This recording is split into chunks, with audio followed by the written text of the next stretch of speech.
Let me ask you about President Biden, because this convention is, of course, about the top of the ticket. It's also about honoring the legacy of Joe Biden, his presidency, his commitment to public service. You've known him a long time. You've worked closely with him. I wanted to ask you about, what do you think the hall is going to be like tomorrow night when he speaks? There is going to be so much love for Joe Biden. There's going to be tears of joy when he walks into that hall. And what he has done, and I love that a major focus of this is going to be on democracy. He literally saved our democracy in the U.S. He beat Donald Trump. He was sworn in. As you know, I was there. Roy Blunt and I chaired that inauguration. And there were some people saying, put it in a bunker after the insurrection. And Joe Biden says, no.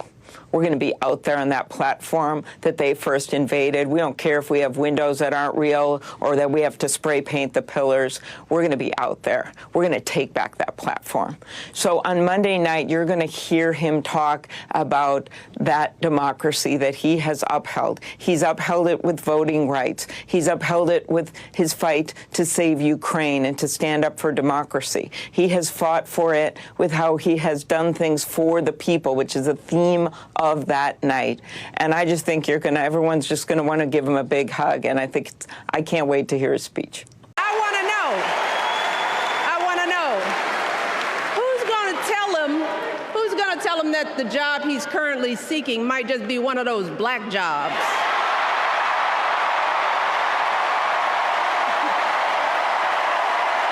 I would love everybody who's a Republican to get down. When they say, oh, we hate America. No, we don't. We hate you. We love America. We hate you. Well, it's not good to hate anyone. I don't hate anyone. Well, let me ask you a question. If you were an elected official, do you think it might be a good idea to put these Republican Trump supporting QAnon voters in re-education facilities and stuff? Yes. Yeah, re-educate them? Yes. Welcome back to another episode of Please Call Me Crazy, brought to you by Free People Radio and powered by our favorite sponsor, TireGet.com. That's TireGet.com. You have to buy tires from somebody. You might as well buy them from us and help fund the movement, help support the movement. We believe in the freedom of movement, and that's exactly what the establishment wants to take from you now. I'm your host, Royce White, here in the belly of the beast, Minneapolis, Minnesota, and this is episode 212. Today is Wednesday, August 21st, year of our Lord, 2024. If you didn't get a chance, you should definitely catch the debate, more like a conversation, but the debate that took place between myself and Mark Lamont Hill. I've been knowing Mark Lamont Hill for a very long time. We first got connected back when I was playing in the NBA and had the chance to live in Philadelphia, Pennsylvania, the greater Philadelphia area. Actually, I lived in Chatsford, Pennsylvania, which is right on the border of Delaware and is the neighborhood where the Bidens live today.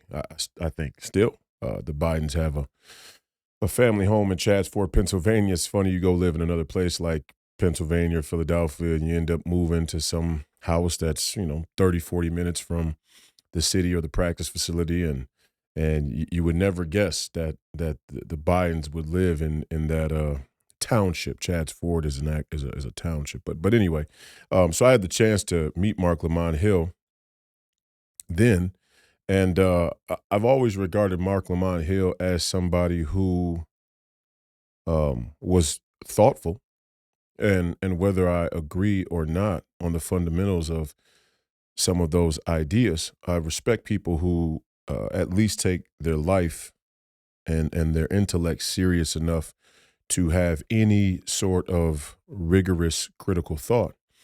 I think he comes to a lot of the absolute wrong conclusions. And I'm going to talk about some of that in the later portion of today's episode. But if you didn't get a chance, you should go back and catch that debate. It was hosted by Hotep Jesus. I want to thank him again. I want to thank the entire Hotep audience and Mark Lamont Hill for showing up and having the conversation. And overall, I think it was a good conversation in that it shows two men, well, really three black men who all have somewhat different opinions on multiple issues. Now, obviously, myself and Hotep Jesus would be much closer in the way that we view things. But I'm sure there's even some things that me and Hotep Jesus would disagree on as well. But the debate showed that myself and Mark Lamont Hill, who are on two opposite sides of the political aisle or spectrum, can still have a civil debate and still have enough integrity to agree when we agree on when we agree. And I think that was the most valuable thing that came out of the debate.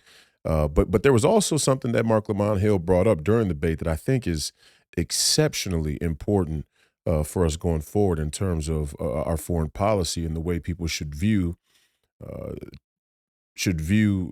contemporary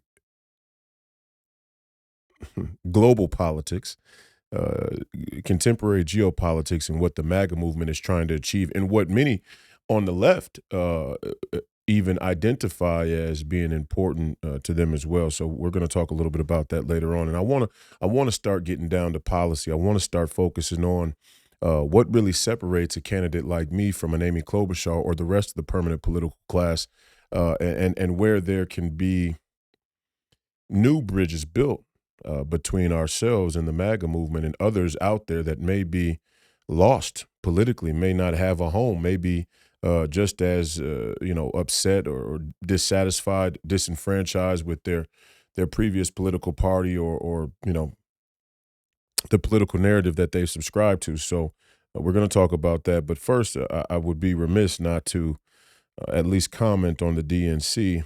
And I guess in many ways, it's all very much connected. Let's start with the DNC and these protests that are taking place outside of the convention. These, Palestinian, pro-Hamas, anti-American, anti-colonial, Antifa, BLM, LGBTQ, Me Too, Time's Up, coalition hybrid protests outside of the DNC.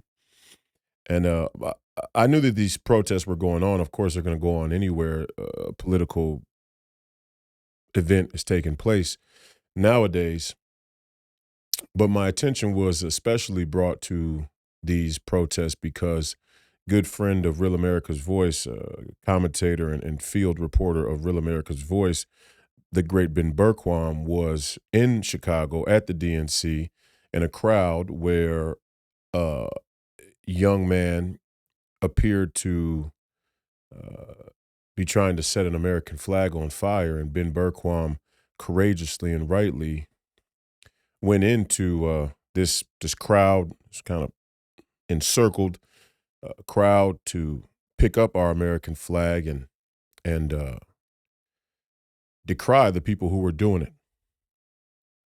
And if you go back and you watch that clip, and I played it in the cold open, but if you go back and you watch that clip, what you will see is an animus, a hostility, an anger, a hatred, and a resent for America that has some justification. It's not completely without justification, but the problem is the solution, and even bigger a problem is I'm not so convinced that the people there in Chicago who are protesting certain political norms in this country or around the world are actually interested in changing those political norms to something more positive, productive, prosperous for American citizens, so much as they're doing it for a greater goal to bring America to its knees. And if you listen to their expression, burn it all, burn this country, this country must burn. It certainly lends evidence to a darker, more pernicious agenda and motive than to have some sort of political change. Now, there are many people out there who believe the only real substantive political change the only real substantive political change must come through a complete burning of of the country, of the system, of the entire system. And many would even use our founding documents and founding fathers and some of their writings and teachings, and even the Declaration of Independence, the Bill of Rights, and the United States Constitution itself to make that claim. However, that's not my read of things. My read of things is something more like the tyranny that we live under, the political corruption that we live under is greatly of our own doing. And when I say our own doing, I don't mean our political elites who we elected into office that come from communities and neighborhoods all across the country, just like you or I. I'm not talking about that type of our own doing. I mean us, the citizens who participate in the political process where we elect representatives to represent our interests, and we watch them lie to us time and time again, but we never make a significant shift or change in how we go about participating in the political process. And in that way, the circumstance we live under today is nothing like what is described by our founding fathers in some of those early documents, right? I hope you follow along. If you take a Jefferson, that the tree of liberty must be refreshed with the blood of patriots, that is often a quote that is used to justify the harsh but sometimes necessary use of revolutionary action, one could say, to keep the country fresh and whole and free from corruption. But we have to be honest with ourselves as American citizens. And this is, if I had been there with Ben Bergquam, first of all, I would have never let anybody disrespect Ben or jump in his face. And I would love to, and I'm sure we're going to get the chance to see how the Antifas of the world deal with real,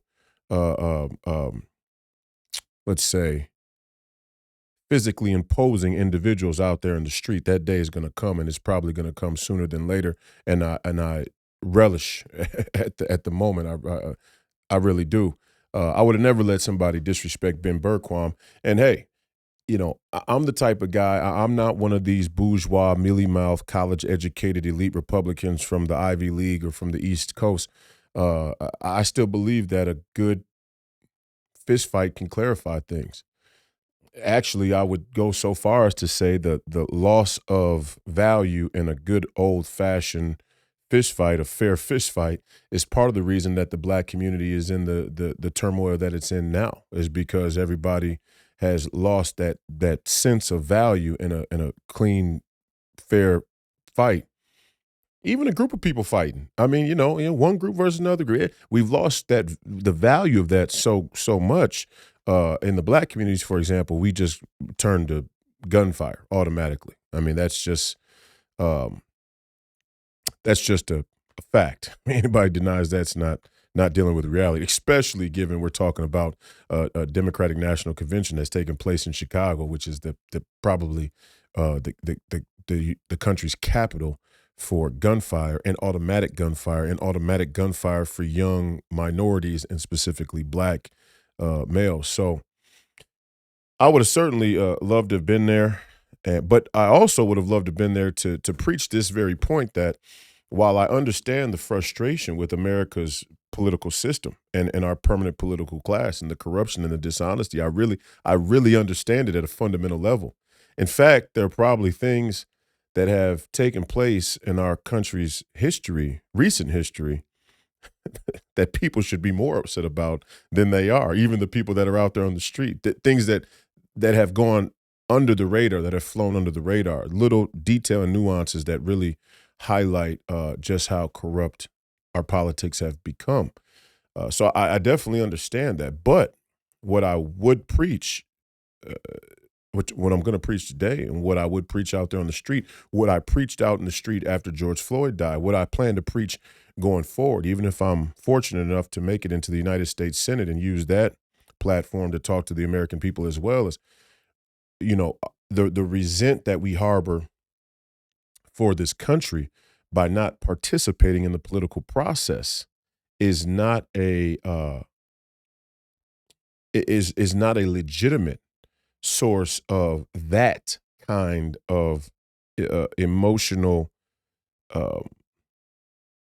behavior. I hope you follow. I mean, I can't emphasize enough. Our founding fathers talked about the need of revolution, but they had every right to do so because they were as involved in the political process as an American citizen could could uh, could hope to be.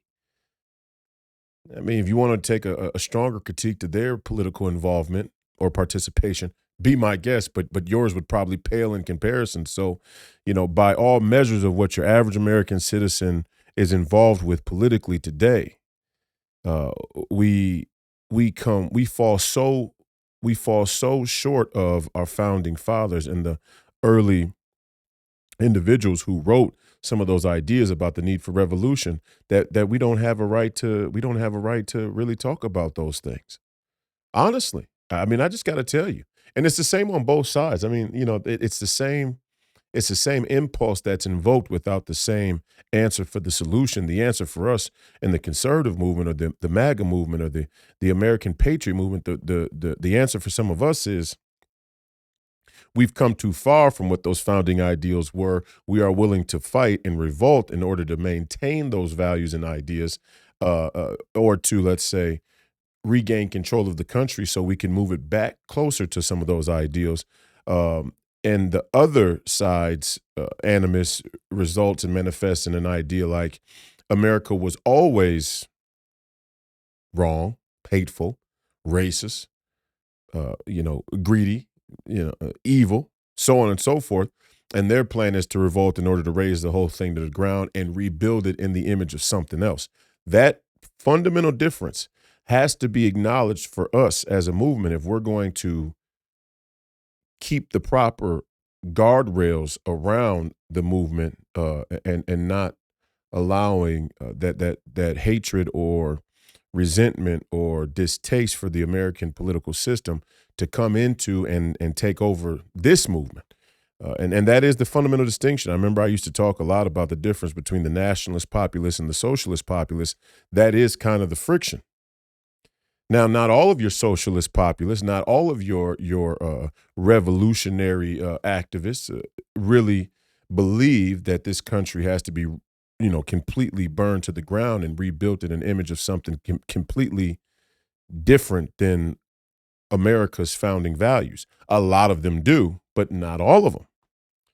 So that, distinctions are necessary, nuance is necessary, detail is necessary. That was my critique of Jason Whitlock. And again, he's going on a tirade now to try and assassinate my character. But what he's really expressing is his resentment, his frustration with the way the country has the direction the country has gone, and his lack of ability to influence the cultural conversation enough to change the circumstance of the politics, to change the result. And that's a frustrating place to be when you want to sit on your couch and eat in comfort and convenience and just come to the studio and talk, but you don't want to actually have to go out there and get involved in the action. You will build up a resent for somebody like me who's willing to do that, who's willing to actually run for office, who's willing to actually get my hands dirty in the arena of politics to try and see that part of the culture and the circumstance changed. But my same critique of him is the critique of everyone else. This detail and this nuance matters. We have to distinguish. We have to separate the nationalist populace from the socialist populace. Not to say that we need to maintain the division, but to say that it's important to understand which ideological pillars we are, we have separation on, so we can, if at all, solve those intellectual issues and potentially bring people closer together in a unity that is legitimate, that is intellectually and spiritually and morally and ethically and politically legitimate. If not, we're just running in circles. We're running in circles, and we've done it far too long. And part of it is we've accepted leaders who benefit, who profit, who find it lucrative for the circles to continue. That's why you'll see any number of these politicians contradict themselves from one day to the next, let alone one term to the next. So the split, and I preface this whole conversation with with this notion, because when you see a Mark Lamont Hill and me go into a debate, you are looking at that split.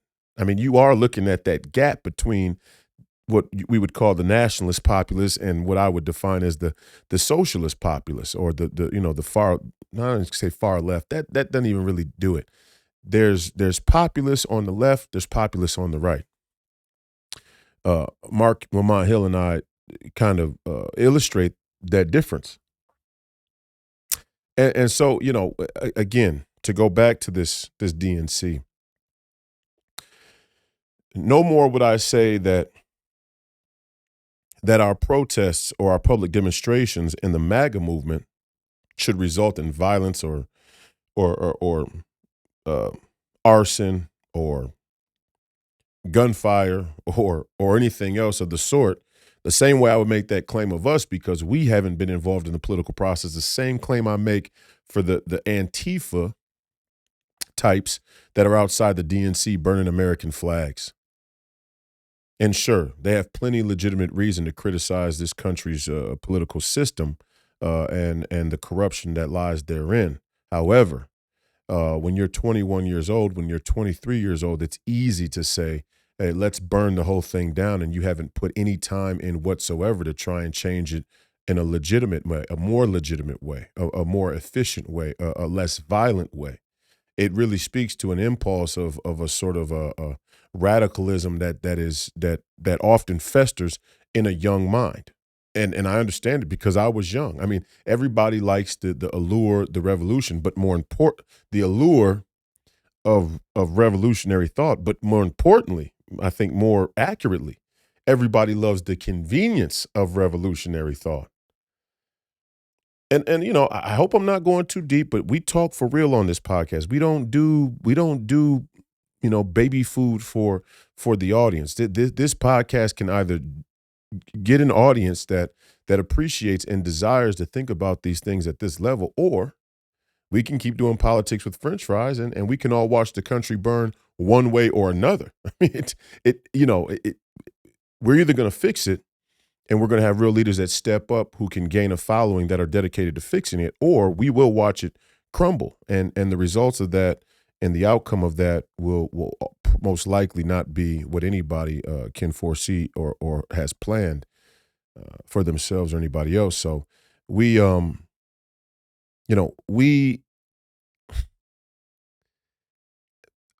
I understand it in myself. I understand when I was 18 years old or 21 years old.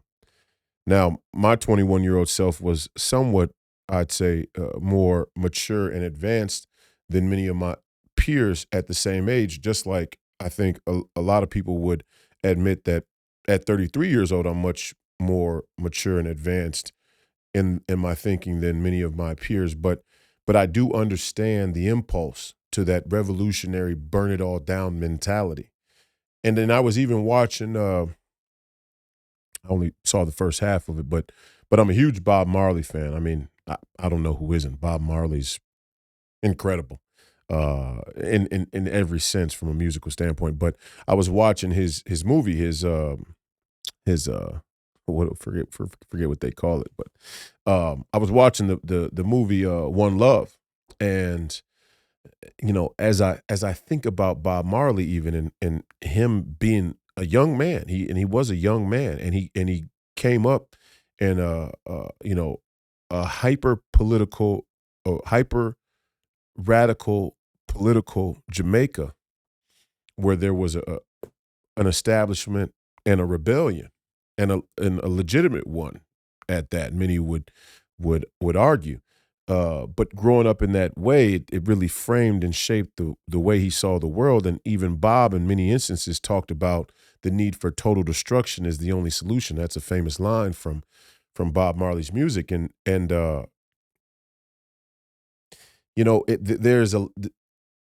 Some could say that that's legitimate. Sorry, I had to sneeze. Some could say that that's legitimate. Some could say the only way to change it is to burn it all down. It's my opinion. It's my opinion that the impulse to burn it all down greatly stems from a lack of faith, a lack of commitment, and a lack of intellectual rigor and critical thought to actually come up with solutions.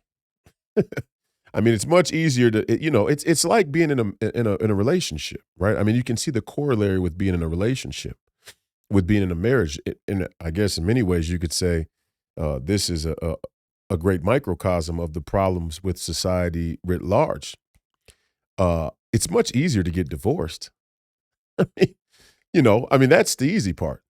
The easy part is getting together. The easy part is, saying I do. The easy part is to get divorced. The hard part is to actually commit to solving the issues that arise out of a love and care for the other person.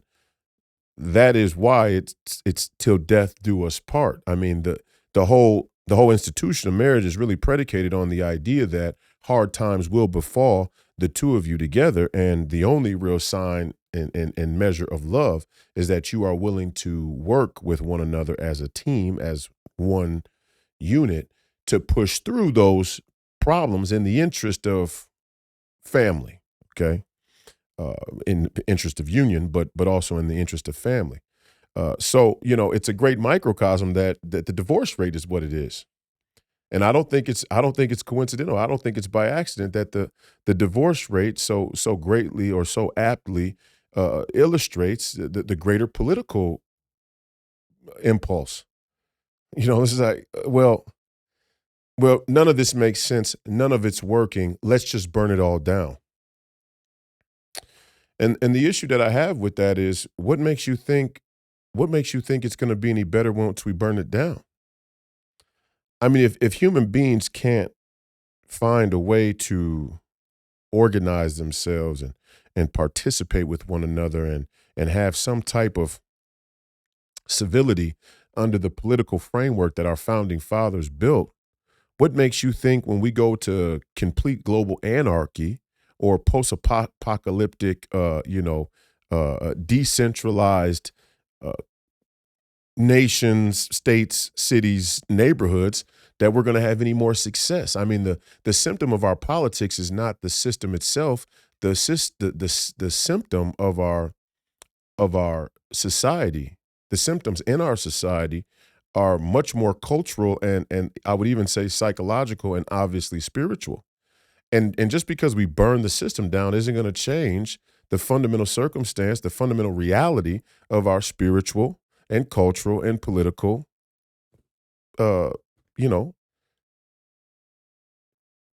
failures. I mean, that's just not a mature or logical way to look at it. It's just not. And so, and again, I say that all to go back to the beginning. And I just, the DNC, when I see people out front saying, burn it all down, this country has to burn, I'm looking at a bunch of young, immature, narcissistic, nihilistic, probably drug using, 18 to 25-year-old college students, who for many different reasons. Some of them see it as, duty. They have this sort of infatuation or romanticism with being revolutionary. And certainly there's no shortage of us teaching that in our American universities or through our American mainstream media.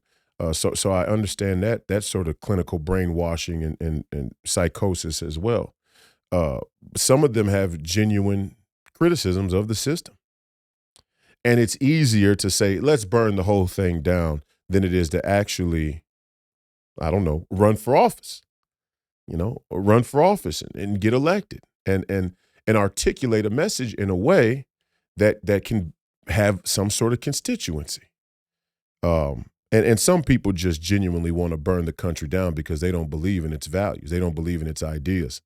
And they see it as inextricably linked to Christianity and the Westphalian civilization as a whole. And they regard that as a sort of infamia, and they reject that and they resent it.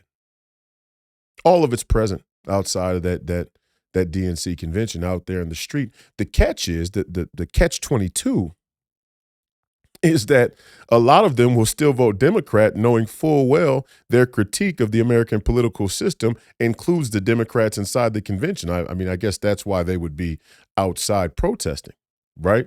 I mean, the critique from the far left, from the Antifas and the Black Lives Matters and the women reproductive rights Time's Up and Me Too movement, their critique, which we often only see in sound bites and short clips now, their critique of the system is that the Democrats who are in power now have kowtowed to an American political status quo that they're not satisfied with. Okay, so those people you see outside ideologically have a lot of criticism for the Democrat Party. That's why they're protesting outside the DNC. However, many of them will still vote for the Democrats. Now, that's a tough one to square. I mean, when I understand that, when I see them and I hear them and I understand that they'll still vote for the Democrats anyway, my mind automatically goes to maybe all of these people are just paid actors. And that very well could be the case. And when I hear them talk, they talk with a sort of manic type of energy that suggests that there's a real disingenuousness in their presentation. Now, part of that has just become a fixture, I think, on the left politically. And let's take some of the speakers, for example. They all have that sort of disingenuousness to the way that they present their ideas and their positions. So that isn't lost on me either. That maybe all of these young people are paid actors. Maybe there's some underground George Soros NGO foundation that's that has I don't know a far left radical Reddit, and they're posting they're luring these young kids in and they're getting them radicalized, and then they're paying them or they're promising them or something's going on there where these people are showing up in this coordinated manner. And if that's the case, we got big problems because we've let that go unchecked, and now it's festered into a fully organized and coordinated movement. And there's a lot of power to that. And if you don't believe it, all you got to do is look at the DNC and you'll see the evidence and the proof. So, the DNC, let's start there outside. We don't know what's going on necessarily. We don't know what's going on, and a lot of people aren't even willing to go and find out that the movement, our movement just regards them as stupid. We regard them as silly. We regard them as being crazy. And so we greatly ignore it, or we see it and we write it off as just another one of the many, sick symptoms that's been produced by people we regard as our political enemies as well. But that's probably not the best way to look at it. It's probably not the most holistic way to go about assessing the situation, especially in a battle and war like we're in now. Let's move inside.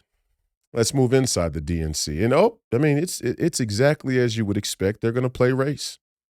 They're playing race. They've been playing race. They plan to keep playing race because the technology has not yet advanced to the place they have planned. The place they have planned, they're going to manufacture the consent without even really having to do much heavy lifting. Right? They're going to hook you up to a VR headset, and you're going to spend a lot of time there because in the VR world, you can be anything you want to be, anyone you want to be.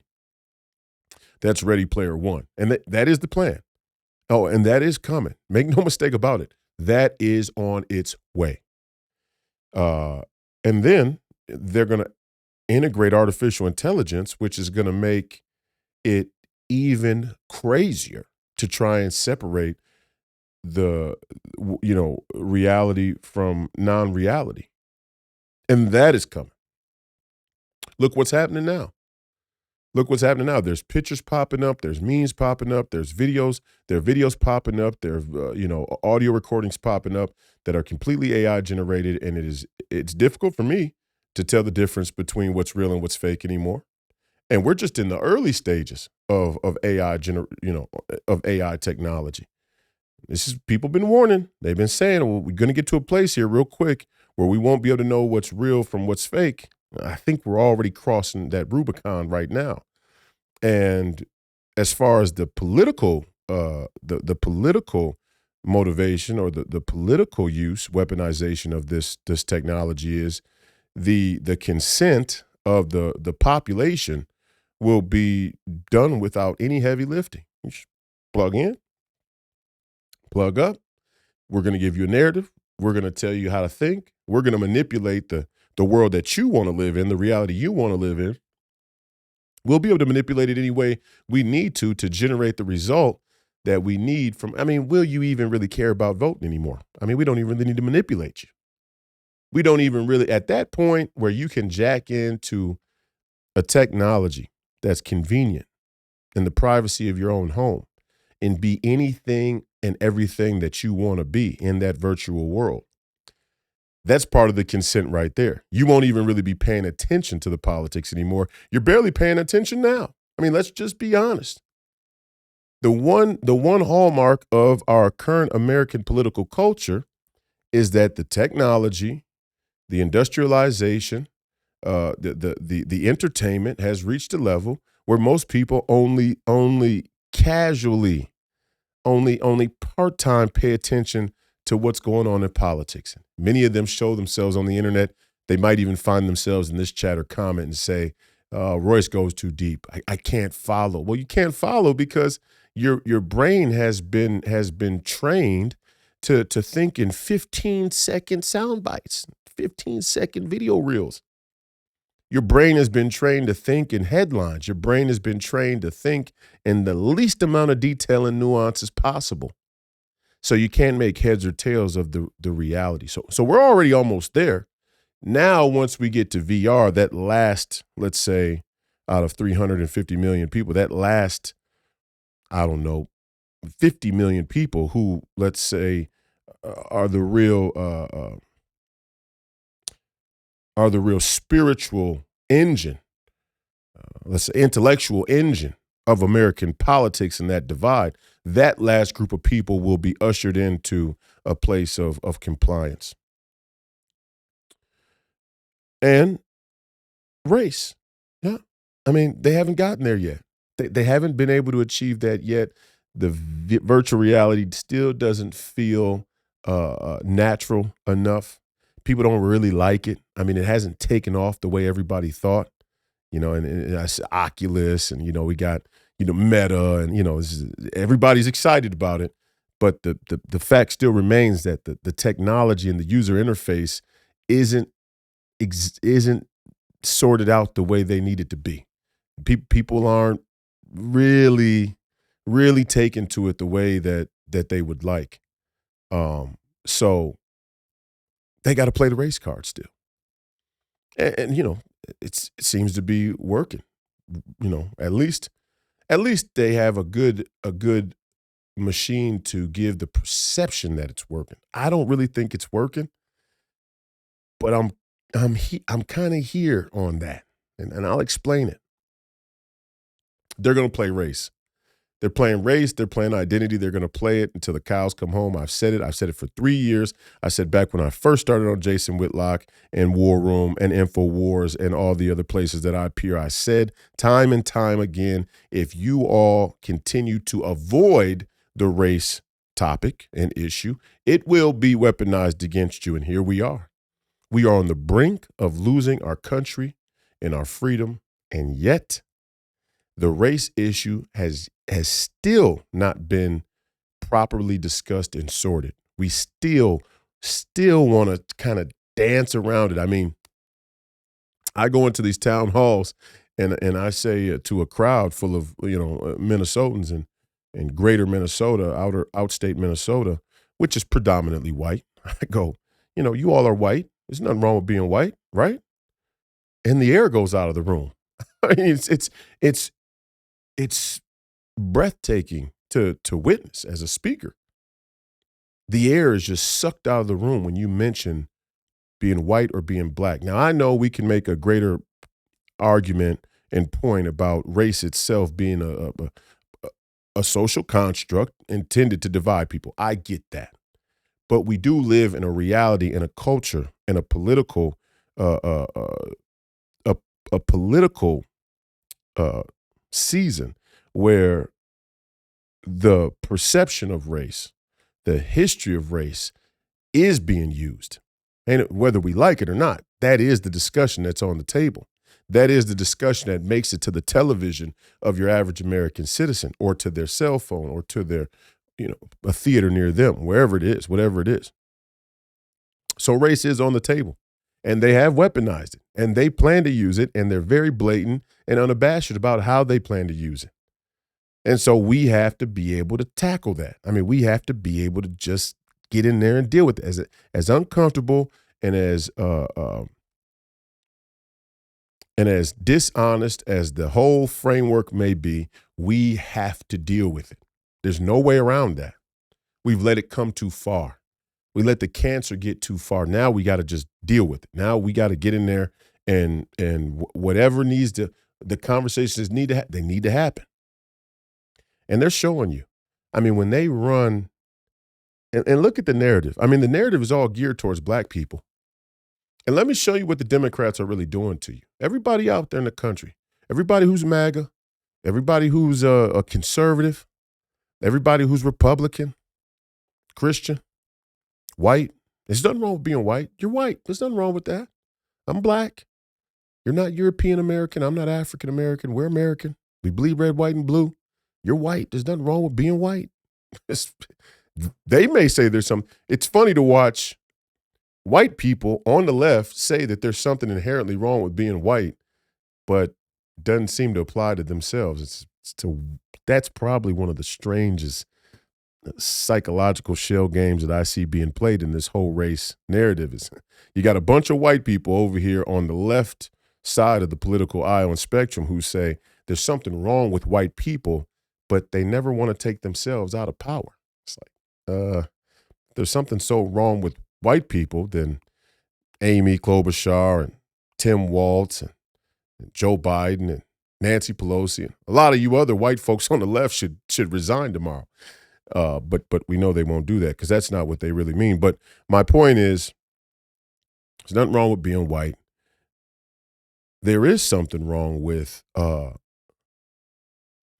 using black people, using the black identity to call Republicans bluff. And that's what they're doing to you.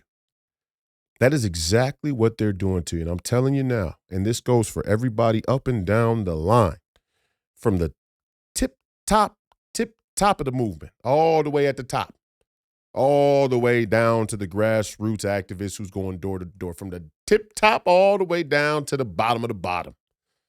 I'm somewhere in between there, wherever you want to see United States Senate candidate nominee for the Republican Party, in a statewide federal race, put me where you want. I'm somewhere in there. I know one thing. Come November, my name is going to appear on one of the most important ballots in American history. And I can't tell you how honored I am. I can't tell you how honored I am that my name will appear right there below Donald Trump and J.D. Vance's name at this most pivotal time in American history. I can't tell you what an honor that is. It is a great honor. Really, I mean, I could live 100 lifetimes. I mean, I could live 100 lifetimes. I could become a billionaire. I could invent some great technology. I could have scored 15,000 points in the NBA and made it to the Hall of Fame. I could have done a lot of things in my life. I still could do a lot of things in my life, God willing. I'm only 33. But I could do a lot of things, and I don't think anything by my measure would be as honorable, make me as honored as appearing on that ballot right there below Donald Trump's name come November. Because we are living in that dire of a time, in my opinion.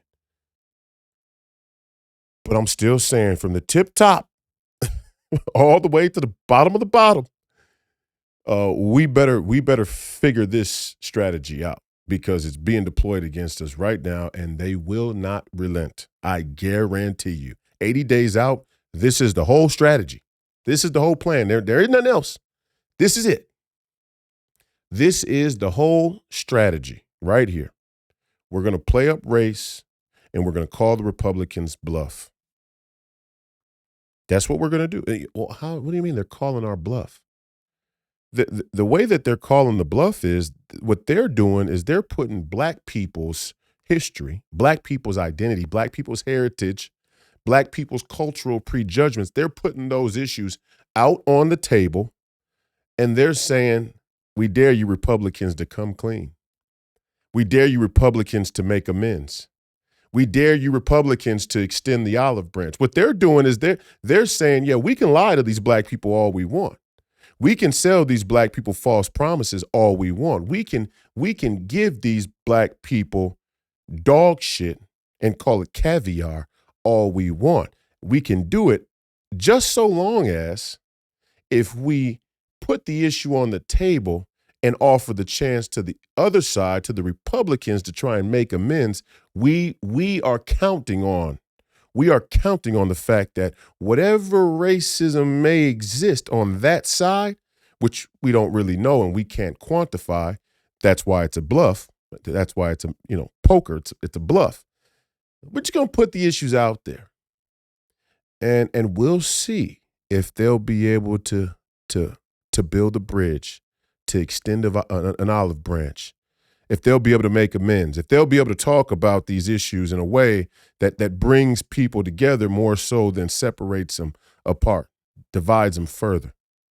And in great part, we have continued to lose that battle. Tell me I'm lying. And don't tell me let's go through let's go through the facts, okay? The fact is that if you look at all of these speakers in the Democrat convention, let's go from the top of the list on down. Let's go from the top list on down, from your mainstream political figureheads of the Democrat Party and that movement.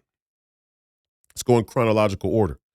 We got Bill Clinton, highly touted, regarded as a great president, partially because of the economy, the economy underneath during his presidency was one of the few times we've had a surplus. So he gets a lot of credit for that, although I think it was more timing than anything else. But nevertheless, he gets credit for that. But culturally, he also gets a lot of credit for being what they called the first black president, even though he wasn't black, because, good old Bill, he had that Southern drawl, but he had that liberal edifice. And so when you mix the two together, you get a white guy who almost comes across like he's got black tendencies, black mannerisms. And a lot of black people will tell you that about Bill Clinton. Bill Clinton's black. They even go so far as to use the sexual scandal and innuendo to further prove that Bill Clinton was a little closer to being black. If you've never seen that joked about with stand-up comedy, then you got a little bit of work to do culturally. Me, I come from that multicultural upbringing, so I know these things to be a fact. This ain't conspiracy. This is the truth. We've heard comedians a lot of times reference the Monica Lewinsky scandal as proof that Bill Clinton is what they call a N-word. Okay. Some of y'all might not be familiar with it because you don't probably watch that type of stand-up comedy, but in the black community, we know it to be true. If you say it's not, you're lying. So, let's be real now. Okay. That was the thought about Bill Clinton. Bill Clinton was black. Even though he was white, Bill Clinton was like a nigga. Okay. I'm just keeping it real. Anybody want to deny it? Go ahead. Okay. So Bill Clinton, crime bill, crime bill, Bill Clinton, super predator Bill Clinton, worked together with Biden and the whole crew to create the 1994 crime bill. Hillary Clinton, part of the same sort of political elite crew. Okay. Hillary Clinton, she calls people deplorables. When she says deplorables, she's really talking about poor white Christians. But in effect, when you talk about poor white Christians that way, you're really talking about poor black Christians the same way. And And even furthermore, you're just talking about poor people in a certain way, which certainly applies to black people as well. And you should come to expect that from these educated, mealy-mouth Ivy League elites like Hillary Clinton. So you got Bill and Hillary. Okay, then you got the Obamas. Oh boy, Barack Obama. Only thing we could do better than Bill is bring you a person with darker skin, right? I mean, if we just bring you a black man, quote unquote, if we just bring you a black man, then, we just up the ante. I mean, we just triple down. Okay. So they bring us Barack Obama. And first of all, I've had people question whether or not I'm black because I'm lighter skinned. And so I don't really respect when we question whether or not somebody's black based on the complexion of their skin. Because I know people who have two black parents, dark skinned parents, and for whatever reason end up a little bit lighter. I mean, I've seen that. I've witnessed that. I know people who have two black parents and one is lighter and one is darker, and the child ends up darker, or sometimes the child ends up lighter. So I don't really respect that. What I will say, a lot of people have, and you talked about this in other podcasts, a lot of people have, I think, rightfully pointed out that the cultural difference of certain groups of people who have dark skin or from African heritage, blacks in this country, blacks who actually come from African heritage, like let's say you immigrated here from Somalia or Ethiopia or some other African country, or let's say you're from the West Indies, and let's say your people have been here since the days of slavery, 7, 8 generations. You're what they call a black foundational American or American descendant of slaves. Those things have started to be seen as different. Well, if those things are seen as different, and there are many people out there, many people who even vote Democrat, who would say that those distinctions are worthwhile, Barack Obama wouldn't fit that criteria any more than Kamala Harris. Barack Obama's biological father, so they say, was from Kenya. And not only that, he was raised by his mother, his white mother, and his 2 white grandparents. So if you talk about the way a person is raised culturally as having any significant impact on the way that they think about the world, if you're going to claim, like they do on the left, that there's an inherent problem with whiteness itself, if you're raised by white people, how does that not affect your worldview? How does that not affect the way that you think about politics? I don't really understand those mental gymnastics, but I will say it's a provable fact that Barack Obama was raised by his white mother and his 2 white grandparents. Okay. And take me, for example, my mother is half black, a quarter white, a quarter Mexican. Her father was half black, half Mexican. Her mother was half black, half white. Okay. So my mother is more black than she is white. She's equally Mexican as she is white. Okay. That's where you get that black, Mexican, Norwegian in my blood. My father, on the other hand, is completely 100% black. Just black. I mean, not from Kenya, not from Liberia. I mean, came by way of Omaha, Nebraska, whose people came from Kentucky and Arkansas through the slave trade. Okay, so the American descendant of slaves, foundational black Americans. And in fact, my grandfather, and I'm talking about race for a reason, because again, we can't dance around this anymore. I mean, we're getting down to the nitty gritty where they're going to march these people up there and try and convince you of their identity and heritage and not talk about the details, even though in their own political rhetoric, they've distinguished these things when it's advantageous for them. Even on my mother's side, my mother's mother, my grandmother, who if you saw her, she would look white. I mean, she looks white as it gets. Her father was 100% black. Her mother was 75% Norwegian, about 25% Welsh. So I guess you can throw Welsh in there as well. But she was mostly Norwegian. She immigrated to America with her Quaker Norwegian family straight from Norway in the early 1900s. But she looks white, but she's 50% black, 50% Norwegian. My grandfather, he looks black, but he's 50% black and 50% Mexican. His mother was Mexican, first generation immigrant from Aguas Calientes, Mexico. Both of their parents, my grandmother's father and my maternal grandmother's father and my maternal grandfather's father were also foundational black Americans, American descendants of slaves. Kentucky, Arkansas, Kansas, slave trade. So all the black folks in my history, all the black people in my ancestry came through the slave trade. Every last one of them. There ain't no Kenyan, Liberian, West Indian, none of that. It is all straight through that southern slave trade. And I only mentioned that on the front end of this to say how funny it is that all of these mainstream media outlets that talk about firsts, like how Kamala Harris would be the first black woman president, won't even mention that I'm the first black candidate to be nominated to run for a United States Senate seat in the history of Minnesota in either major party. They won't even mention it. They refuse to mention it. And they know it's a contradiction, but why would they care about being called out? They're banking on the fact that the Republican Party, that the conservative movement, that the conservative influencers, content creators won't mention it because they don't want to bring any attention to race, because they don't want me to be a DEI candidate. No. We're just calling out the hypocrisy.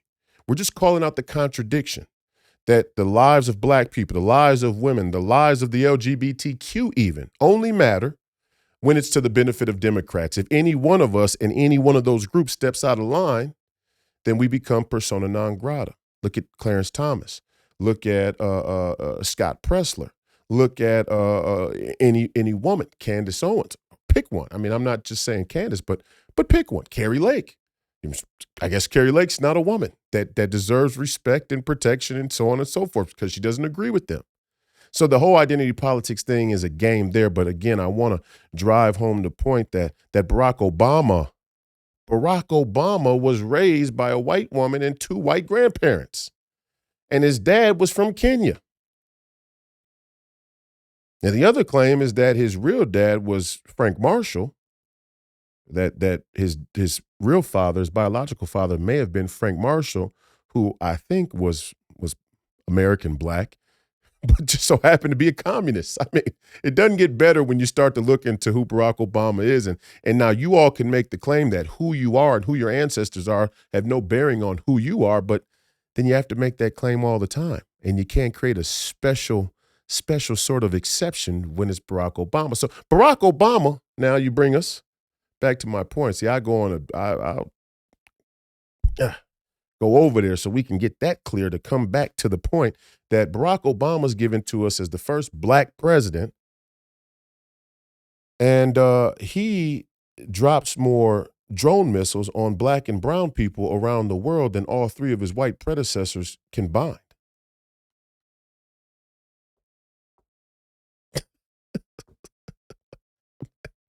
You can't make it up. I mean, you cannot make it up. Barack Obama, the first black president, heralded as the hero, the modern day hero of American politics. Such an improvement for the country because now young black men all around the world believe that they could rise up in society and be the great leader of the free world. And Barack Obama, serves as that example, as that motivation, as that inspiration. He gets into office and he drops more drone missiles on black and brown people than all of his white predecessors combined. And what's Michelle doing? What's she doing? Is she cheering it on? Is she going to Barack at night and saying, hey, we ran on being black folks that now have broken through this ceiling and have made it into the White House, you think we want to lay off the drone missiles on the black and brown folks? Nah, I venture to guess those weren't the conversations happening there in the White House during his tenure. But I mean, what do I know about the conversations that take place between two people in private? But what I can say is the drone missiles that were dropped didn't cease at any time during his presidency. They just kept on rolling. They kept on coming. They kept on dropping. That's Barack Obama. Okay, that's Burrell. That's Burrell and Barack. That's Barack and Michelle Obama. Let's just call them drone missile Obamas. Okay, I like that. Let's call them missile drone strike Obamas. Let's bomb the black and brown folks in the Middle East and Africa. That's Barack. Okay, the Bidens, another great example. I mean, there's not a more on the record racist in the history of the Democrat Party than Joe Biden. It's certainly not one who's made it all the way to the highest seat. And he has sat in the highest seat, although I do think the 2020 election had a significant amount of fraud, and I think that there's an incredible lack of security in our elections. He has sat in the seat. He is sitting in the Oval. If he's running the country or not, that's another question, but he is sitting in the Oval. I don't think there's another Democrat in recent American history, in modern American history, post-Civil Rights Act American history, that's made it as high, who has a more public record of being racist. So even so recent as the 2020 election. If you don't vote for me, you ain't black.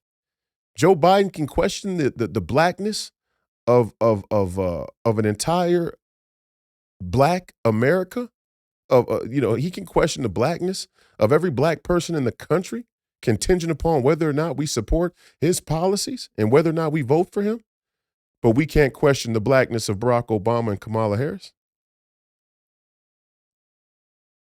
Are you seeing are you seeing what they're doing? Okay, so the Bidens, I mean, they're obviously full of it.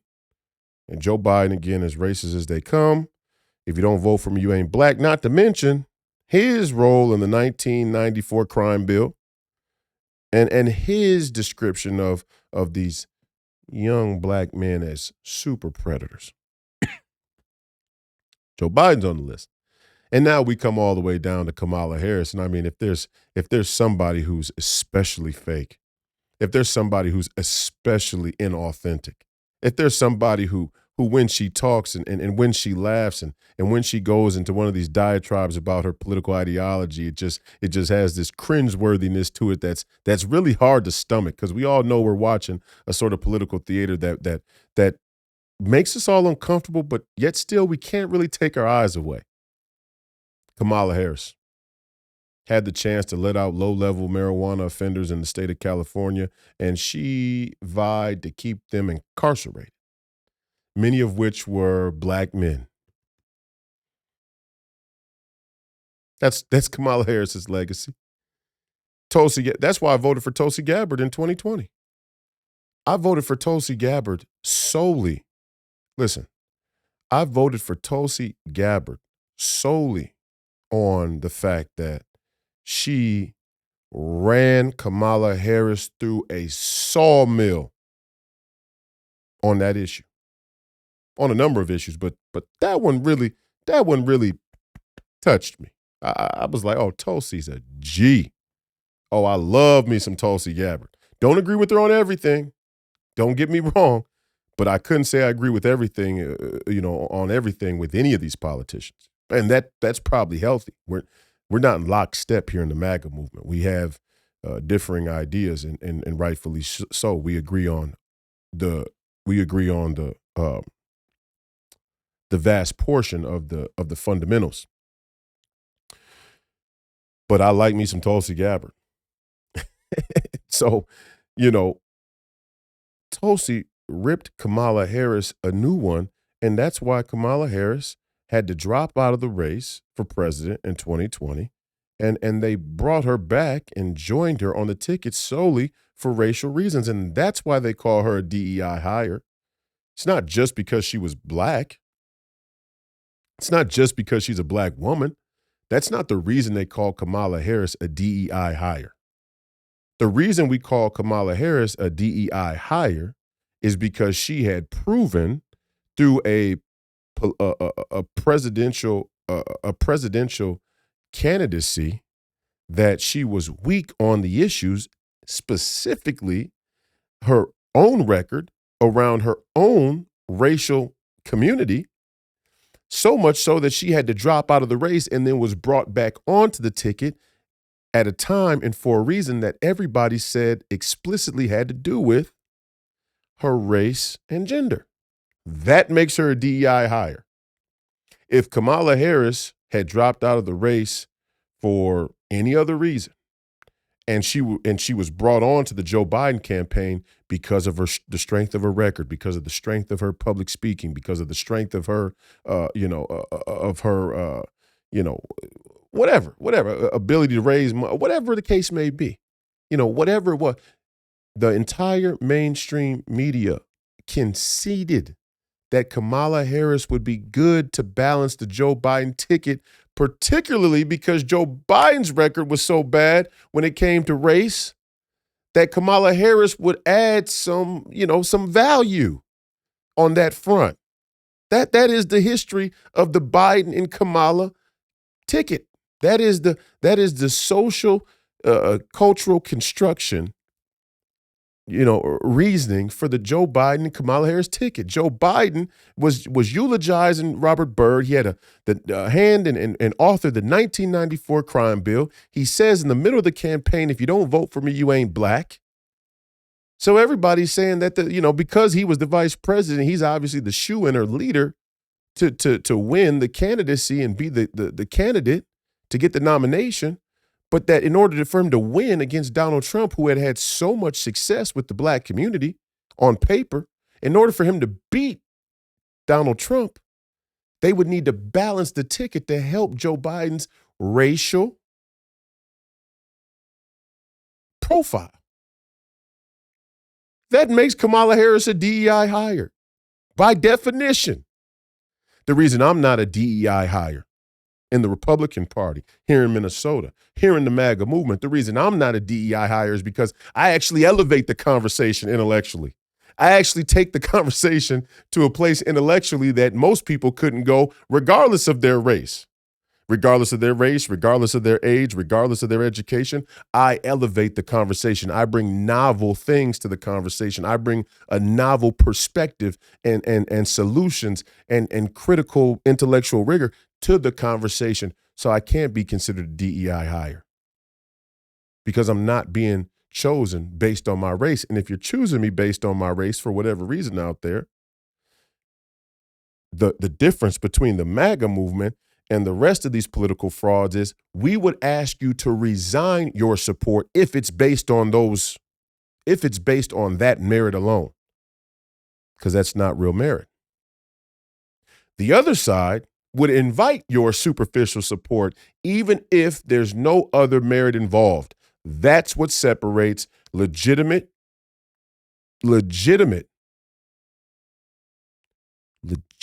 hirings versus DEI hirings. That's the difference.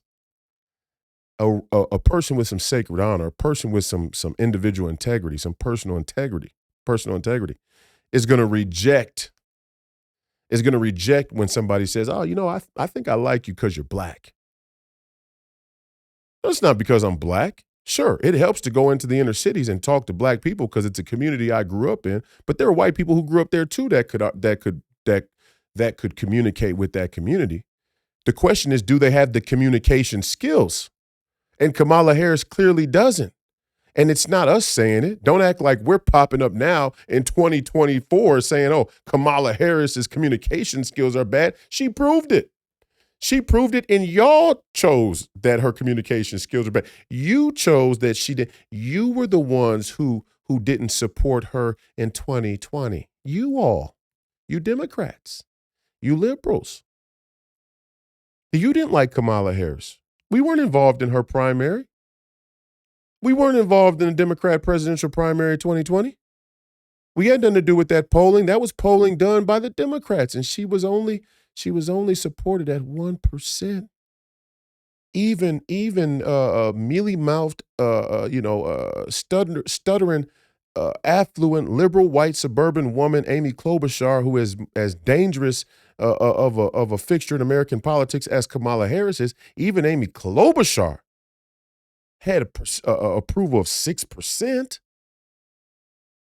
You liked Amy Klobuchar better than you like Kamala Harris, and that's saying a lot. That's actually embarrassing. That's actually embarrassing. Looking back on it now in retrospect, it's embarrassing that Amy Klobuchar had a 5% lead on Kamala Harris in the primary in the 2020 primary, presidential primary, Democratic presidential primary. It's actually embarrassing. That of all things, and I'm not just saying this because I'm personally in a race with Amy Klobuchar. I know it's hard to hear that and accept that. Obviously, my bias is baked into the conversation. But I promise you, I'm not saying it just for that reason. It's actually embarrassing, just on face value, that Amy Klobuchar had a 5% lead in the Democrat presidential primary over Kamala Harris. That tells you how bad Kamala Harris is, because I think Amy Klobuchar is a joke. I really do, honestly. I think she probably believes what she's saying. I think in her mind, she actually thinks that, that's the nice kind of, actually, I'm lying. I know exactly who Amy Klobuchar is, and I hope that you all come to realize, too. These are the status quo politicians who put on a smile, and they stab you in your back. And it's all intentional. It's all curated. It's all staged. The entire act, the entire polished puppet politician act is all theater. They know exactly what they're doing. These people aren't stupid. Amy Klobuchar is not dumb. She can play dumb. She sometimes sounds dumb, but she's not dumb. She knows what she's doing. She knows what interests she's serving. Kamala Harris sounds dumb sometimes, but she's not dumb. She knows what she's doing. She knows who she's serving. She knows what interests she's serving. And that's why you folks are outside that Democratic National Convention, because you know that the Amy Klobuchars and the Kamala Harrises know exactly what interests they're serving. You're just not willing to vote for Donald Trump because he represents something even more radically different than where y'all want to take the world. Okay, so we are where we are. None of these Democrats are going to serve the interests of black people. None of them. Not a single one. And let's even mosey on down to Amy Klobuchar. Let's go down the trough a little bit since Amy Klobuchar came up. No different. Prosecutorial misconduct as lead prosecutor in Hennepin County, the most densely black populated county in all of Minnesota. Amy Klobuchar is the lead attorney in Hennepin County and has a number of cases where there's prosecutorial misconduct, even so much as to sentence, charge, and end up convicting a young black man named Myron Burrell to prison for life in a murder that he did not commit, or let's say there wasn't enough evidence he committed, or there was evidence that was withheld, or there was a prosecution that took place unlawfully. This is the legacy of Amy Klobuchar.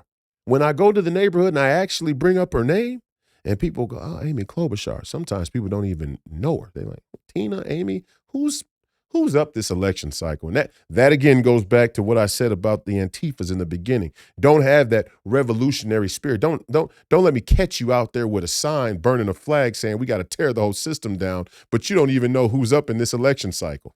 I mean, that's theater, melodrama. I don't respect it. In fact, I resent it. Amy Klobuchar's legacy in the Minnesota black community is that she was involved in prosecutorial misconduct, specifically around black men. I think the statistic is the prosecution of black men was up 600% when Amy Klobuchar was the lead county attorney. 600%. And let me show you how the whole thing ties together, because I know you're probably thinking, oh, Royce is going on one of these 1 hour and 15-minute tangents. What does this have to do with the bluff that the Democrats are using on the Republicans? Well, what are you getting at here? Make your point already. I'm gonna make it. You're gonna get everything you're asking for. The question is, do you want what you're gonna get? My point is, the reason why Amy Klobuchar has historically performed so well in Minnesota, despite the clear cut divide of Minnesota citizens along the Republican and Democrat party lines, the reason why she's done so well is because she over-prosecuted black men. The reason why Republicans thought to vote for her, even though her fundamental ideologies was in lockstep with the Democrat Party this entire time, because this ain't new. What the Democrats and the liberals and the globalists are doing is not new. The reason why Minnesota Republican voters have traditionally crossed over and voted for Amy is only because they see her as being strong on crime. You see how that works? And in that way, they're doing the same thing with Kamala. To a different crowd for Kamala. She's aimed at the soft Democrats who also have this weird infatuation with the rule of law. Okay, there are some soft Democrats in there who have this strange infatuation with the rule of law, and now the rule of law is going to be weaponized against you, and it's going to be weaponized against your president, because when your lawmakers are corrupt, there is no rule of law. That's obvious. But she's aimed at the same thing. And that's why they're trying to sell you that her and Tim Walz and Amy Klobuchar are all lovely moderates.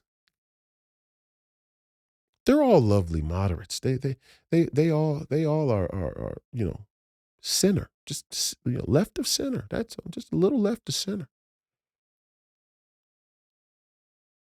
Calling our bluff. We don't want to have to say. We don't want to have to acknowledge. We don't want to have to go into the inner cities and campaign against Amy Klobuchar on the basis that she over-prosecuted young black men. The Republicans in this state are afraid to have to talk about, and that's why they went against me. And the day has come. The reckoning is here. Now, am I saying that every young black man that is brought into a courtroom has done so because of racial injustice? That every prosecution of a black man is racism? No, that's stupid. That's dumb. Nobody would. If you make that claim, you're dumb. You actually are. I don't even want to say it. You're dumb. You're stupid, for sure. Am I going to say that for a long time in this country, people have played fast and loose with the truth, with the law, with the legal system? DAs have played fast and loose with prosecution and offering deals to young black men who they knew couldn't afford attorneys. So they take pleas, they take deals because they don't think that they can fight the case on some petty crime like the ones outlined in the 1994 crime bill, having a dime sack of marijuana, and we over-prosecute that. Barack Obama. We over-prosecute that, but we never prosecute dropping drone missiles on black and brown people out there in the Middle East. But we want to talk about humanitarian crisis. We have to cross that Rubicon now. We got 80 days. We got 80 days to make that pitch. And if you think, there's a couple ways we could win. Let's talk about the path to victory. It ain't coming through suburban women. That's out. Any one of you Republicans out there who think suburban women are going to be the path to victory, I mean, you I don't know what to say about you. Just go caucus with the Democrats. We don't have time to play around with you people. You're living in a delusion. You're living in a cucked mentality. Really, that's what it is. It's a cucked mentality. The mentality is happy wife, happy life. The mentality is 99% of in the early 2000s they did a survey And the survey said that something like upwards of 85% of men identified their wife as being the boss in the home. 85%. That would well cross over into a third of that Republican constituency. And I know a lot of you Republicans like that. Your mindset is cucked. And you actually believe that we need to just make a broader appeal to suburban women, so we shouldn't bring candidates who like Donald Trump, have any number of controversies when it comes to the opposite sex, or even something as casual as a Royce White saying, I think some women have gotten a little mouthy. That's too much. You can't say that. Women can call you fascist. They can call you Nazi. They can call you knuckle dragger. They can call you dusty.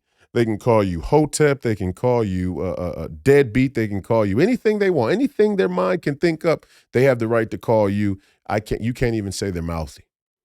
And you wonder why we've lost the country. And y'all are still going after suburban women. Now, if suburban women want to come along because they go to the grocery store and their bread is up 300%, good. But there's this strange sort of psychology of suburban women where they've justified why they should pay more because some little black kid, some little African kid, on the Ivory Coast, let's say in the Congo or wherever needs mosquito nets.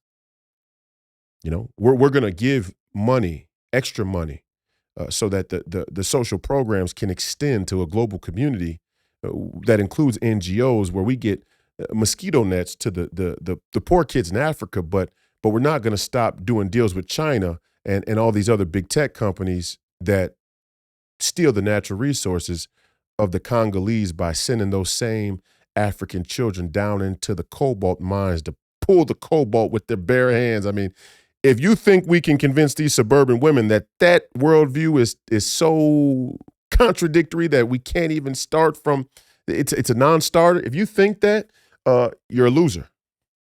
You're a loser. And that was my point about Joe Frazier. He's a loser. He's a loser. He's got a loser mentality. He's got a loser mentality to a point where you can't actually convince me he wants to win. He wants to appear like he wants to win. He wants to appear like he wants to win enough for people to like him, to accept him, enough for people to pat him on the head and push him through the process. That's not wanting to win. Wanting to win is, and go to sports, and I'm going to tie this in here in a moment, but go to sports. The greatest players are never worried about how they look. In fact, one of the real pitfalls and detriments of players who have a lot of talent is usually that they're too concerned with how they look. And in that concern with how they look, they're not willing to give the effort and sacrifice necessary to make game-winning plays. I don't want to dive on the floor. I don't want to move my feet really quick and much quicker so that it looks like I'm trying too hard. I don't really want to get up and defend my man close enough on the off chance he may make a good move and I slip up and stumble and have the crowd laugh at me because, mommy and daddy and girlfriend and best friend and their opinion is so important. Those kind of people have been the prototype of psychological profile that the deep state and the security state and all of the other vertically integrated special interests and lobby groups find for candidates and fund. Which is why we don't make game-winning plays, and it's on both sides of the aisle. Everybody's worried about how they look. That's why you can't get an honest statement out of a Kamala or an Amy or a Joe Biden or Barack Obama or any of these other people. The reason you can't get an honest statement is because they're more concerned with how they look than actually winning. We don't want to have to deal with that. To go back to Amy, we don't want to have to deal with the fact that the reason a lot of Republicans cross over and vote for Amy in Minnesota is because they see her as being hard on crime.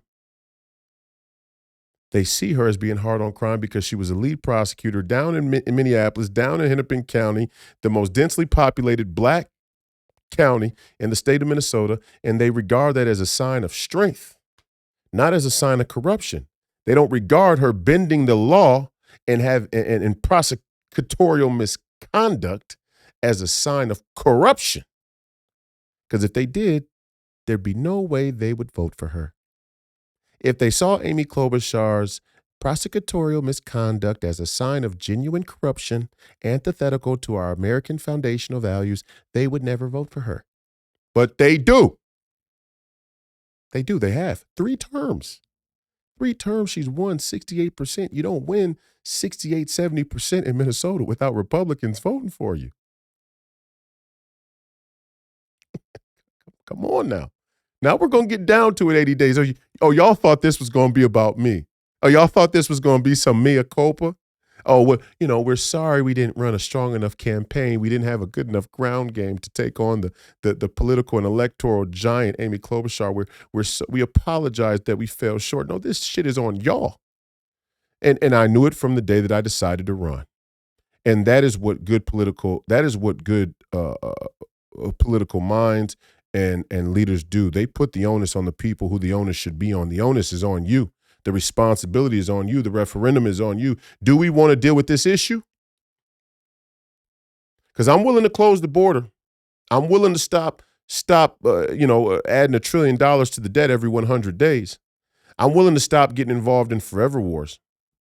I'm willing to make sure that the elections are secure. We just announced today that we are, we're exercising our right of Minnesota statutory law to guard the ballot. So now all you Minnesotans who have concerns about election integrity get to physically participate in the process of guarding the ballots. So I'm willing to help secure the elections. I'm willing to deport the illegals. Are you willing to say that Amy Klobuchar's corruption down there in Hennepin County as a prosecutor, as the lead prosecutor, is a sign of corruption? That a hike in the prosecution of young black men of 600% is something that is at least conspicuous?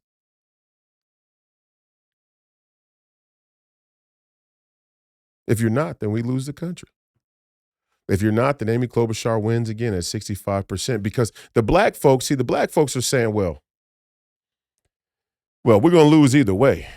At least, and this is what Mark Lamont Hill said. And now I'm going to get this last 30 minutes. I want to get into something that Mark Lamont Hill brought up that I think is significant, although the analysis falls short. The black folks are saying, and Mark Lamont Hill actually said this. He goes, I don't think Kamala Harris is a radical change. I think Kamala Harris is just as corporate and status quo as the rest. But she buys me time. Understand, something so significant about him. She buys me time. She buys me time. She provides the space for me to continue to revolt. Should have sent seismic waves out throughout the internet, but it didn't. It didn't. So we don't want to deal with that. We don't want to have to confront that. We don't want to have to confront that psychology and go build that bridge and go extend that olive branch and counterplay that the Democrats have created, that perception in our black communities, which means we have such a problem with building that bridge and extending that olive branch, we're actually willing to lose the country behind it.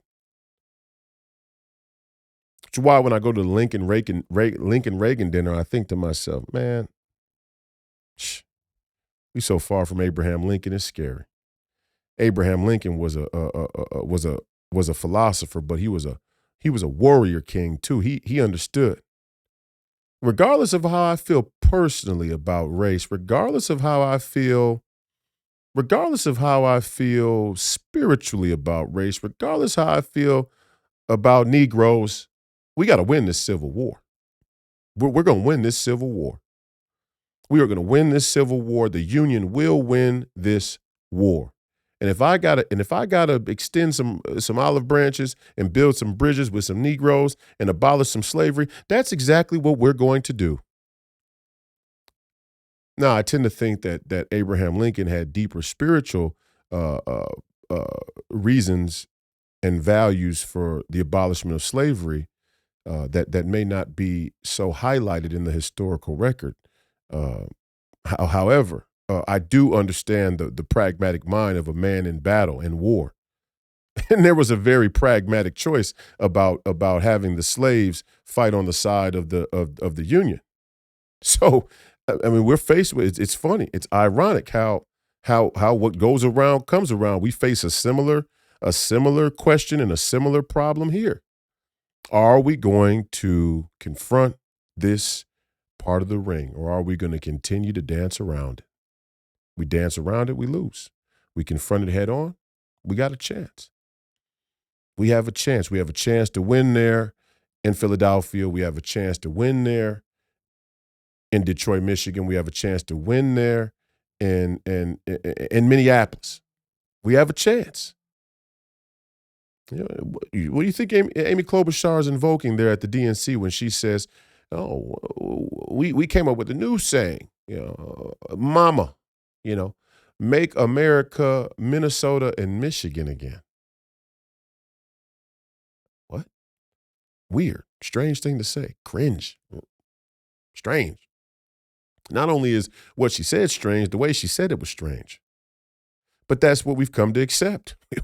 Again, even us Republicans in Minnesota, we'll take that as long as she'll prosecute young black men in Minneapolis 600% over bring it up 600%. That's what we'll accept. Yeah, she's a little strange and cringy, but what the hell? All these politicians are. We get to decide now. And again, I want to go back to what Mark Lamont Hill said, because he brought up another important point at a more global scale. He brought up the point that the way America has done business internationally has been a source of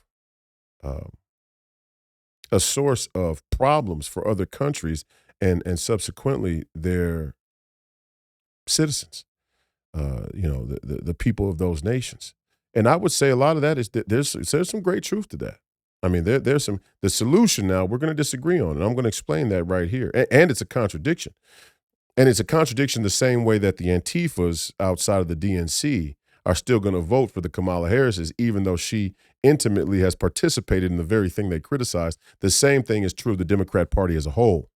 If you make the claim that the way America has done business around the world has led to corruption in other countries and then forced mass migration, it's your intellectual thought leaders that laid that framework and policy, and they still lead today. That's why you go back and you listen to the debate, you'll hear me point out to Mark Lamont Hill that Henry Kissinger and Mika Brzezinski's dad, Zygmunt Brzezinski, and Klaus Schwab were all the intellectual thought leaders that created, that laid out this idea of globalization, which globalism, I will call it, but the starting point was globalization and the entanglement of international markets. That if our economic interests are all entangled, we would be much less likely to go to war and have conflict, which hasn't been true. We've just had a bunch of proxy conflicts and a bunch of small skirmishes along the way. But the point was that we wouldn't get into another world war. Well, it's hard to measure peace by world wars. World wars are usually few and far between anyway. And if we get into another world war here in the early stages of the of the 21st century, I mean, it's only been 70 years, so it's not that. I mean, that's one lifetime and a half, let's say. Most of the people who were involved in World War II are close to dead now. So, it's about a lifetime and a half. But the point is we didn't stave off World War completely, and we're certainly on the brink of it now. And you could say there's an ongoing world war happening all the time, and it has been since these ideas were laid out. My point is those people are still in charge of the Democratic thought today. Kissinger, Brzezinski, Klaus Schwab. These are the intellectual thought leaders of the Democrat liberal movement, the Democrat liberal order. The Democrat liberal order is literally a geopolitical idea that was conceptualized and instituted by Kissinger and Brzezinski and Klaus Schwab. I mean, they were there when the thing was really, forged. Sure, the ideas came after World War II, but it really got, solidified right there in the 60s and the 70s. And it's carried on till now. And so on that accord, in that line of thinking,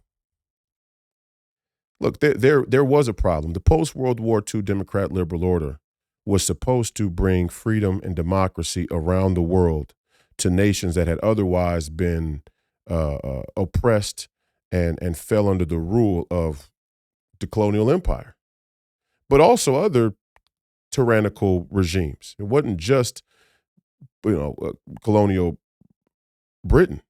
I mean, they were the biggest power in the world. The British Empire was the biggest power in the world at the time, but there were other regimes as well that had appeared tyrannical, had been tyrannical, were seen as tyrannical by the post-World War II Democrat liberal order. So we were supposed to go and liberate these nations. We were going to go liberate these nations. We were going to teach them democracy. We were going to give them freedom, and ultimately they would become self-determining. Now, one of the greatest political sleight of hands in human history is this very propaganda. Was this bait and switch? Was this three-card Monte? Was this shell game that we played? This intellectual geopolitical shell game that we played with the post-World War II Democrat liberal order?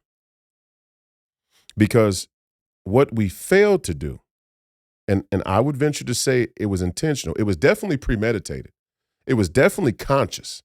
What we failed to do was the self-determining part, because the self-determining part was an ethos that had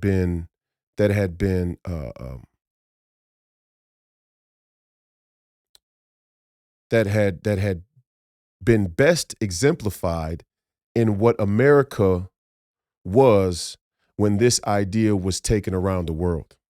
And it's my opinion that the people who came up with this political philosophy did so with the expressed intent to weaken and destabilize America over a long game. Now you can refute that, but you can look at the results and go back and infer the motive. And even if it wasn't their conscious decision, subconsciously there was a spirit working there that meant to undermine this country.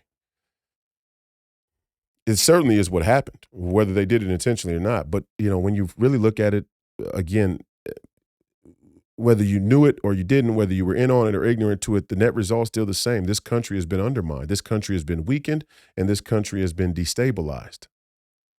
And going all the way back to the post-World War II Democrat liberal order, where we were going to bring freedom, we were going to bring democracy, teach democracy, give freedom, and make countries self-determining, we never did the self-determining part. We never made these countries independent.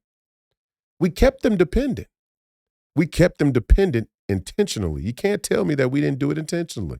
And part of keeping them dependent, part of ensuring, we started to ensure that they wouldn't become independent. I mean, go look all around the world at places where where our security and intelligence community led these state-sponsored American taxpayer state-sponsored coups on leaders of nations with, rich with natural resources. The common theme is that these nations' leaders who were rebelling against the Western hegemony, they all wanted a level of independence. They all claimed that they wanted a level of independence. We made the counterclaim, you only want independence so that you can be tyrannical and oppress your own people. They made the counterclaim, no, we're tired of your oppression. We want to be independent so that we don't have to be under the rule of your political ideas, of your political culture, of your political way of life. And we have done that. I mean, there's no denying that. And just as much as that racial bit there about Amy Klobuchar is something that we got to confront and get over, climb over if we want to win and take this country back. the local affects the global, or let's say the global affects the local. The same way we got to get over that, the same way we have to get over this. Am I saying that Western society as a whole is irredeemable, is inherently evil, is nothing more than a product of white supremacy and racism? Absolutely not. We don't have to say that to acknowledge when we were supposed to make nations self-determining, we didn't do it, and we didn't do it intentionally. Why didn't we do it? Because it was cheaper to take their natural resources if we didn't. Part of making a person independent, part of making a country independent is to teach that person, is for that person to come into the knowledge of what their value really is. And it's people individually. The same thing could be said for people individually. When a man really becomes confident, when he becomes independent and self-sufficient, he understands his value. The same thing can be said for a nation. When a nation becomes independent, when a nation becomes self-sufficient, they understand their value. A great part of that value, a great part of that valuation, that self-valuation, is understanding the value of your natural resources and the fair price upon which you should place on your natural resources, and then distributing or deciding how to distribute those natural resources for yourself and which to sell to other nations. We intentionally kept those nations from doing that. And that's what Mark Lamont Hill is saying. What he's not admitting is the very people who were in charge, the very people who were responsible for that business model are the same people running the Democrat Party today. I mean, literally. The exact same people, not just some trickle down effect of their ideas. There's some of that. I mean, Kissinger's dead now, and some of those people are no longer alive. But Klaus Schwab's still at the head of the whole deal. World Economic Forum, all of these international dignitaries, they fly in, they meet for a week, they eat caviar, they do the eyes wide shut thing, and then they go back to their respective corners of the world, and they perpetuate the same exact scam that these Antifa people outside the DNC are complaining about. They do it under the veil of democracy and environmentalism and social justice. If we call it these cutesy names, maybe we can convince these low information voters that we're not running the exact same scam that we're telling them they should be mad about. That is exactly what's going on here. And they hate me because they know I understand it. And even furthermore, I know how to explain it. I know how to articulate it like I just did. These people that are running this party, this Democrat Party, are the exact same people who intentionally kept these nations from becoming dependent. In South America, in Africa, in Asia. We wanted their natural resources, and we wanted it for cheap. And we thought because we were bringing them modernity. We were bringing them materialism. We were bringing them a higher, more evolved view of the world and society. Because we were bringing that to them, we deserved a bigger cut. We deserved a bigger cut of the rice and the beans. We deserved a bigger cut of the gold. We deserved a bigger cut of the cobalt in the Congo. We deserve it because we're higher than you. We're more evolved than you. This was social Darwinism. This was the survival of the fittest manifested into a global political movement. We deserve it. And so if your nations stay poor in third world, all the better for us. It's cheaper to negotiate with some despot of a third world nation than it is to negotiate with the president of a first world nation.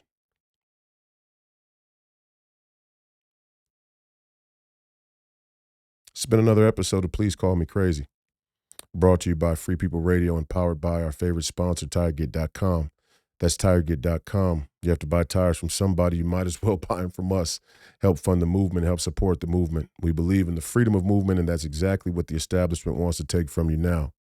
I'm your host, Royce White, here in the belly of the beast, Minneapolis, Minnesota. We appreciate your viewership and listenership today and in the future. Get ready. Guard the ballot. Up online. get familiar. We're going to have a 24/7 rotating volunteer group to help keep visual guard of the ballots. You say you're concerned about election integrity. You say that you care about the fairness of our elections. Well, here in Minnesota, at least, and this statutory law isn't anywhere. And I guarantee you, if we lose, the three houses here statewide, they're going to change that law. But in some other places in the country, maybe we put the law in place. But here in Minnesota, you have a chance to physically participate in guarding the ballots. And that's not the be-all, end-all. There are other considerations of how the fraud and security of our elections needs to be dealt with. But it is a step. It is something that you can control, something that you can pour your energy into. And every place where we can, we should. We have to now. So get familiar with the Guard the Ballot strategy. We're going to be posting more on the campaign website about that. Don't let these people use this race narrative. We have to deal with this issue, and we better deal with it now. We got about 2 solid weeks, 2 to 3 weeks to really deal with this race issue and crush this in the cradle.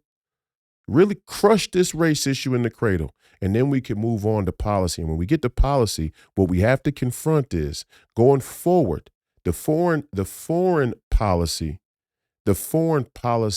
heartstring of the America First movement is that we will acknowledge that the way the globalist business model set our course was wrong. It was wrong. It wasn't right. It wasn't what we want. It wasn't good for us. It wasn't good for the rest of the world.